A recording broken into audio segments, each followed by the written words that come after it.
Hey boys and girls, it's that time again for a little buggy update.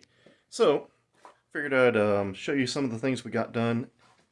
Believe it or not, even though it doesn't look like we did a lot of work, just it's one of those things. You do work, it doesn't look like you did anything. So let's take a look. Alright, so transmission's in. You guys seen that. We got the main shaft in there, motor's on, transmission's on. Cross our fingers, right, that this thing works. Still got to hook up the transmission cooler and still got to put fluid in it. We haven't got that far because I needed to hook the shifter linkage up. So we got the cable running from down through here, over here, onto this tube. Don't mind its mess. Through here, with a little fun kick, I just really garbled that together. Up here to the shifter. So I don't know if you'll be able to hear the clicks, but it has all the gears, and I'm pretty satisfied with that.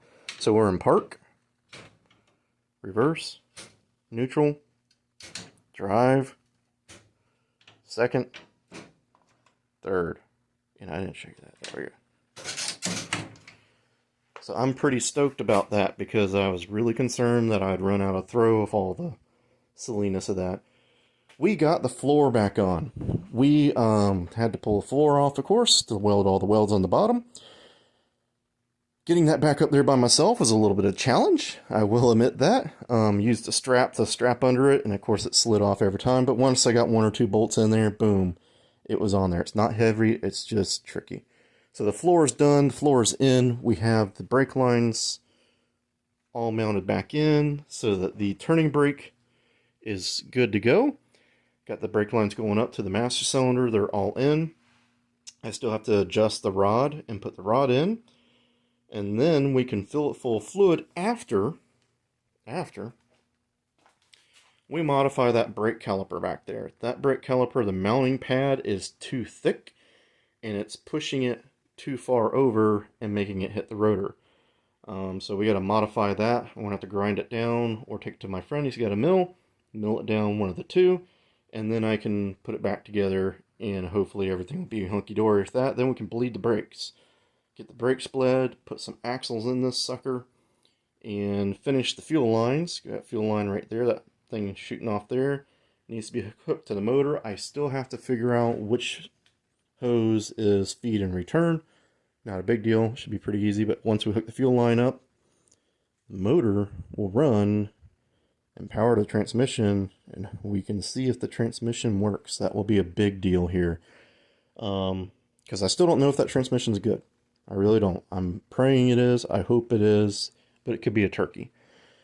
We got the seat in. We got the seat belts on. So for seat belts, I went with 3 points. I think I showed that a long time ago. I did not go with retractables, and there's a good reason why. So, being number one, this thing's going to be bouncing. And the retractable seat belts they sell, at least all the ones I've had, were kind of like the cars, 80 model cars. You know, you go pull it and it would lock just when you slight tug. If you hit a bump, it would lock. So all the ones I've had were like that. I don't want to put that in here and then it's locking on you. You can't get in the seat belt on or off and all that. So we went with regular 3-point lap belts. Well, lap belts with the shoulder. They have the DOT, it's not even DOT, it's actually some FMVSS rating 209 and 302 right up in here. That's the number you apparently have to be able to get the car through tech, I guess you call it, you know, for registration. So that's why I went with that. There was one company that had 4-point harnesses, which would have been cool. But then I realized my kids are in booster seats right now, and the 4-point harness won't strap the booster seat in there unless you buy something like a Simpsons booster seat at like $150 a pop. So, and with 4 of those things in the car, we're not doing that. Plus, the seat belts were a third the price. You know, you're talking like a $20 or $30 seat belt compared to $100 each. So the seat belts are in the front. One day when we get a back seat, we'll put them in the back. Moving on up to the front here, we have to paint the straps for the gas tank, so we can mount the gas tank down, and then we can hook up all the plumbing. All the plumbing's there, it just needs to be hooked up. We did buy some horns. I gotta bend the brackets. I'm gonna mount these right here under the steering column. I have 2 bolts already here holding the pillar block bearing on there, basically. So I'm going to use those to mount that. Then what else? We got to do wiring. We're not even... Yeah, shy away from that. One day it's got to get wired. I'm not looking forward to it. A friend of mine said he wanted to do it. I am all for him to do it. Let's see if we get the brakes done. We can do a little in the shifts now.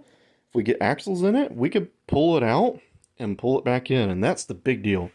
If we can do that, then we can have a vehicle almost, you know.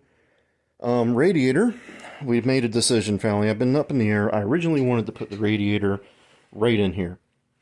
And I was going to use a Jeep Cherokee radiator. Apparently they're only about 10 or 11 inches tall, and they're 30 inches wide, which would have been perfect, pretty much perfect to fit in here. But after watching another video, I've totally changed my mind, and we're going to move the radiator back here. We're going to have to, I want to cut these bars off here for the bumper mount. Put another bar out here, it comes out and 90s over, and then we'll just use the rest of the buggy bumper up there on it and attach the radiator some way to that. We'll use the radiator it came out of this thing as what we'll use, because it will have the right size hoses. They'll be on the correct side and all that. Replacement parts are cheap and easy to get because it's just Chevrolet. So that's what we'll go, and it should cool it. In theory, it should work on it. But let me tell you guys why we're moving the radiator from here back there. Okay, so why are we moving the radiator? Because it's actually going to cause quite a bit of problems for me. It will make the car longer, and it will be in a spot that doesn't look aesthetically pleasing. If you've ever seen a dune buggy with the radiator mounted in the very rear like that, they just don't look good. The reason being is I've seen a video from one of the Cletus McFarlane burnout contests, and a young man was doing a burnout contest in what I understand is like a cut-up Fox body Mustang. It's just a roll bar with a floor pan, basically, and had the radiator mounted behind the seats doing the burnout competition, and it started overheating, gushing a little bit of the radiator fluid out, and then the hose blew off. And that gentleman was wearing just a like a hoodie and a pair of shorts, actually. But it really got me to thinking, what are you going to be wearing in the buggy when you're driving around? You're not going to be in a fire suit, right?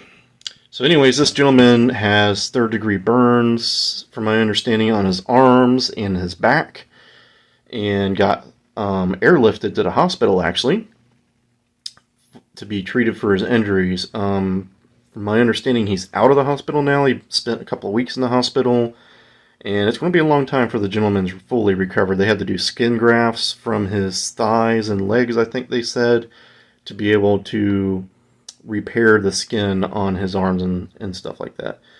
So anyways, after seeing the video of it, Cletus McFarlane acknowledges, shows a picture of it, but doesn't show a video of it. It's so instant, and the kid couldn't even get out of the car. He couldn't even get the window net down. He could stand up in the car. He was trying to crawl out the top of it because, you know, when something like that happens, you're not thinking all the way. You're in pain. And then adrenaline kicks in, and you don't feel any pain, and then you think you're invincible, you know, for a little bit until you just drop on the floor. But anyways, very painful situation. Something we're not going to put anybody in that's riding along with us. The kids aren't going to deal. I'm not going to have kids deal with that or anything like that, you know. So the car's just going to have to look ugly. I really don't care. You know, it shows a good thing about wearing proper safety equipment. You know, when you're in something that's open like that and the track says you got to have a jacket to go down the drag strip, there's reasons why. I mean, you know, somebody's gotten hurt. That's why. It's not just like, okay, well, we make you have to have, you know, a jacket, because that's what we say. You know, arm restraints is because people lost their limbs. You know, think about it for a few seconds. It's not a silly rule. And I'm sure they'll probably have a rule like that there. Now you have to wear a fire jacket doing that. Anyways, I'll try and put a picture up here, maybe here in the video somewhere, of the incident so you can see why. It's totally engulfed and pretty painful. So, you know, why people put the radiators on the top of the roll cage right behind your head. I can understand the idea that gets airflow and it's a very simple place to put it, but if you watch that video and you see that, you're not going to do it, you know? Because like I say, when you're riding around on your dune buggy, you're not wearing the right equipment anyways. You know, most of us aren't even going to wear a helmet, right? We're just tooling around. But something like that could happen. You know, the water pump could stop and you not know it, heat it all up and blow a hose off. So that's why we're going to move that. It's for safety reasons. So I guess it's my public service announcement there. Anyways, boys and girls, get out there and work on your projects. Let's get these things built and done. I want to do another video probably right around Christmas, not Christmas Day, probably be out before that. I have an idea for the channel, and I'll probably come out with right before Christmas with that video explaining what the idea is here. It'll be interesting. I think you guys will like it. So anyways, get out there, have a Merry Christmas, and I'll see you guys later.